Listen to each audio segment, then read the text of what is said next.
રૂપલમાં રામપરા ગીર. વર્ષો પહેલાંની આ વાત છે.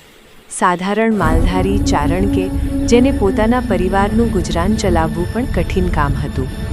એના ખોરડે જન્મેલ 10-12 વર્ષની દીકરી સમસ્ત ચારણ સમાજને એક મંડપે બેસાડીને જમાડે છે. આ બાબતથી વધુ બીજું શું આશ્ચર્ય હોઈ શકે આ કળિયુગમાં? એ સમયે ન કોઈનો રૂપિયો લીધો, ન અનુદાન. બાળા વયે આ સમજ, સંસ્કાર અને સિદ્ધિ આવી ક્યાંથી? મિત્રો, એનો એકમાત્ર ઉત્તર છે ચારણના ખોરડે દૈવીય અંશ અવતરીને એનો ઉજાસ અનવરત પાથરતો રહે છે. એ જ અંશ રૂપલમાં રૂપે હાલ પણ આપણી વચ્ચે વિલસી રહ્યું છે. દશરથદાન ગઢવી.